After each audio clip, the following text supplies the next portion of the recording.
Okay, friend, we are making paper beads with our scraps today. This is one of my favorite ways to use strips of paper that you may have left over after a project that are too narrow to create anything else. It's also a great project to use those strips that are left over in the paper pads after you tear out your 12 by 12 page. The best size for the paper beads are going to be, at least a quarter of an inch strip. So I would say this one is a little bit thicker than I prefer, but you can still make some paper beads with that one. But I would say about a quarter of an inch is the size of the strip that you want. The length is really up to you. Length of your paper will determine how chubby your bead will be. It's that. So you have some that are kind of thick like this, and then you have some that are smaller than that. Apparently I need to answer the door. Well, it was a repair person, so I had to stop my chatty video and opt for a voiceover. The first thing that I do before I start rolling the bead is to taper the sides of the paper strips a little bit. And I start somewhere in the middle and just start to cut into the paper almost as if I'm trying to make like a triangle with it.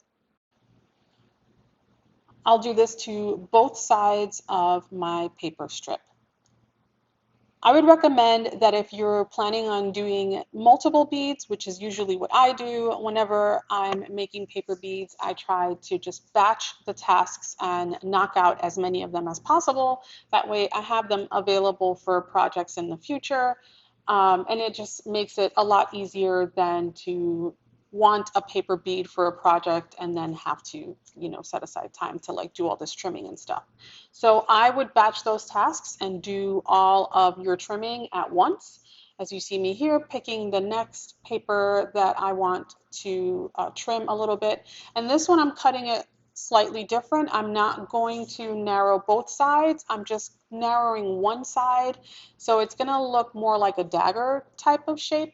And I just wanted to show you options that you could do when you're creating your paper beads. They don't all have to be uniform. It kind of makes them all uniquely different in their shape. So for the first bead, I'm going to be using this tweezer technique, and you basically just want to clamp your paper to the furthest end of your strip with your tweezer and just get a firm grip and then start turning your paper inward. And I like to put a little bit of glue as I go along. I just kind of add like a little dab of glue before I continue rolling.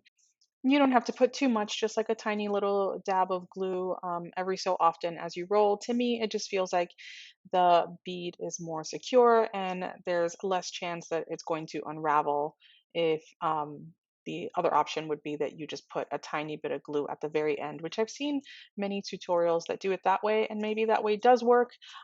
Maybe I'm just a little paranoid and I don't have that much faith in my glue or my paper. So I feel more comfortable just adding a little bit of glue as I go along. So kind of a little bit at the start, a little bit in the middle, and then the last bit at the end.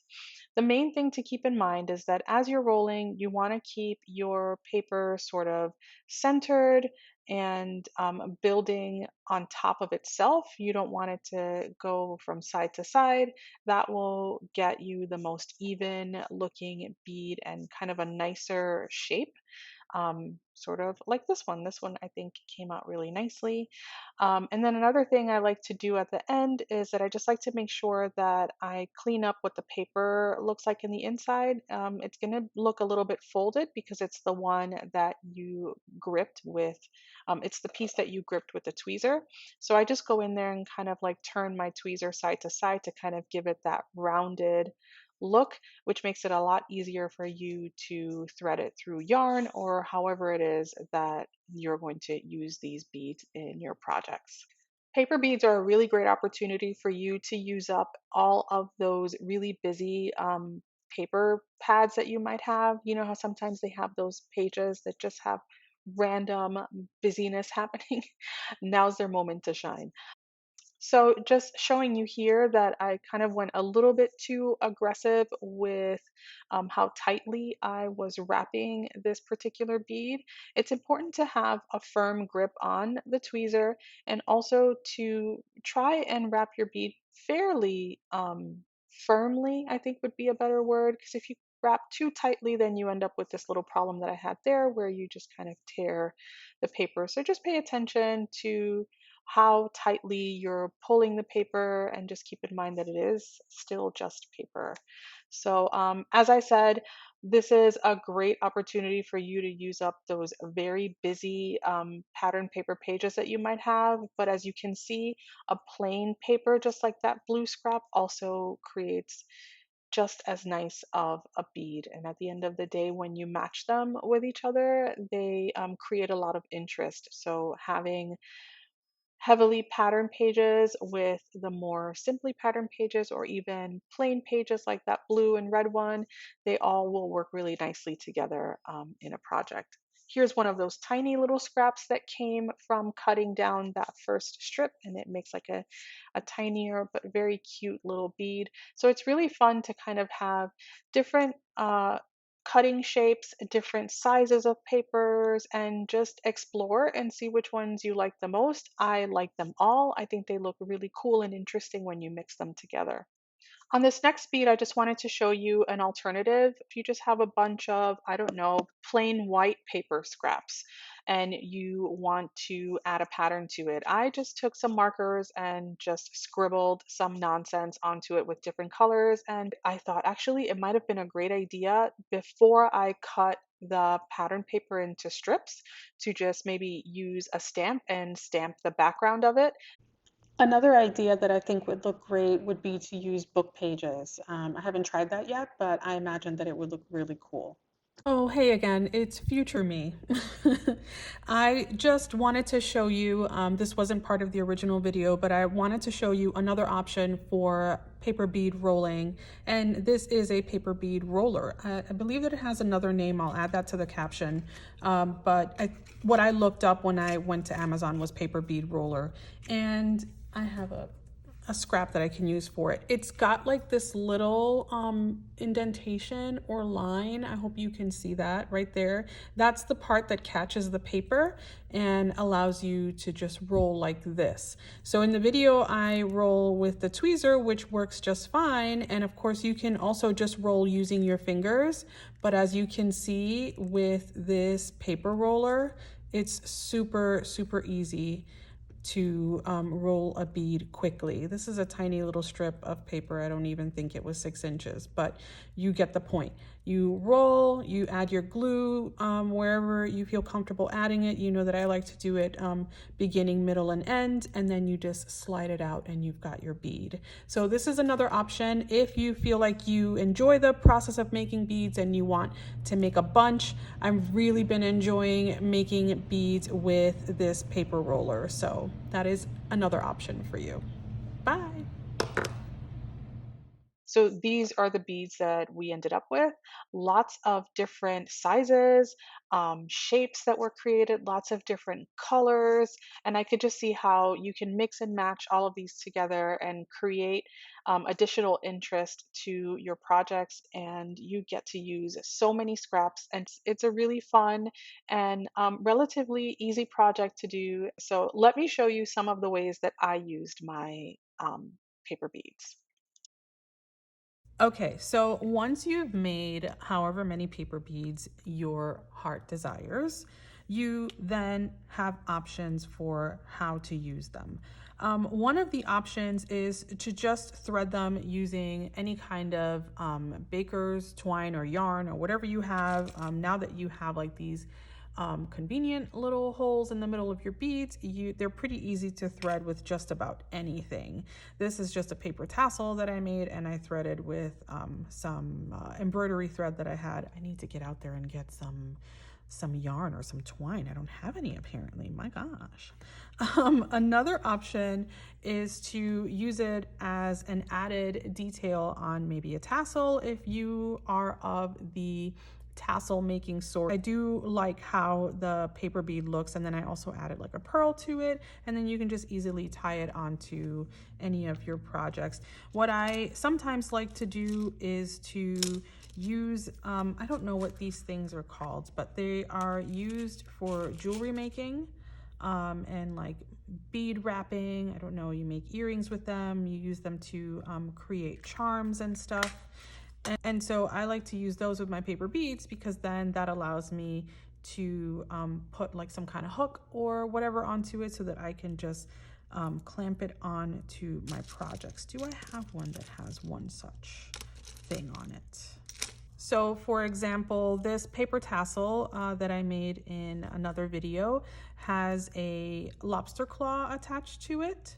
So that makes it so that you can just attach this to any project that you have. So then all you need to do is have a jump ring, and then you can attach the jump ring to this little hook that I'm going to do my best to show you how I make it. But while we're here, I just want to show you a couple of them. So I have this one where I have a jump ring, and then so I've got one bead, and then I also attach the paper tassel to it. That'll look cute on a project. I've got this one that also has a charm on it. That'll be super cute. This one, oh, so that was 2 with a charm, and this one is just 1 with a little charm. Oh, this one I wrapped some gold thread around it, so that also gives it a little bit more of interest. In this one, I put 3 paper beads, but alas, let's move this to the side and I'll show you how I do it. You get one of these,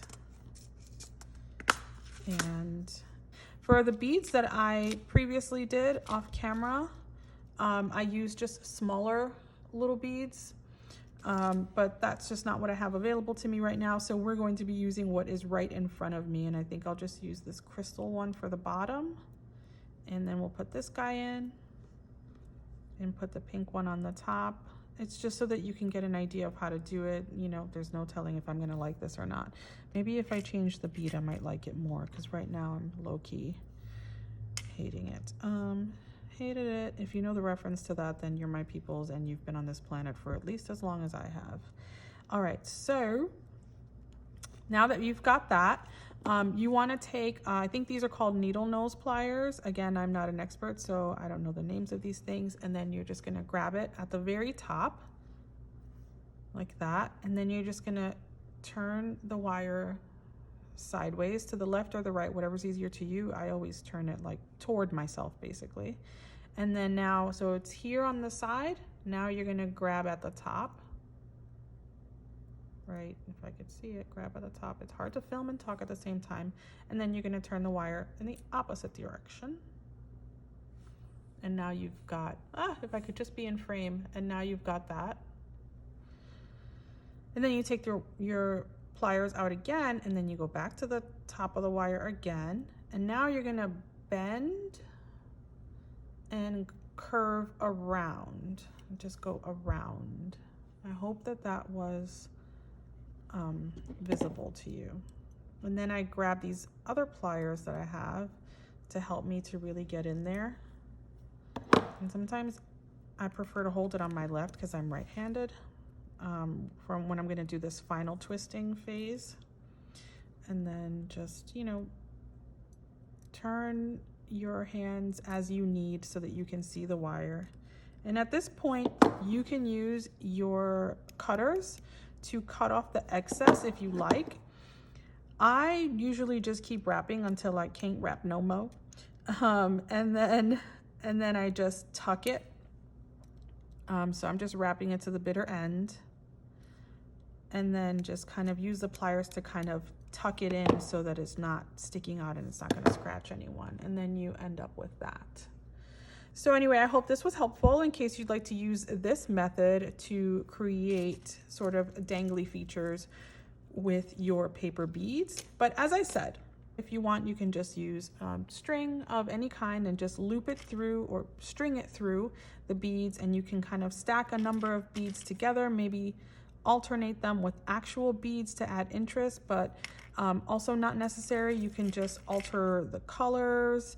And yeah, I don't know, just play around with it, guys, and see what you come up with. I hope this video was helpful and that you had fun creating some paper beads of your own. Please leave me a comment if you enjoyed this video. Definitely like this video. If you haven't already subscribed, I hope that you'll consider doing so. Until next time, guys, thanks so much for watching. Bye.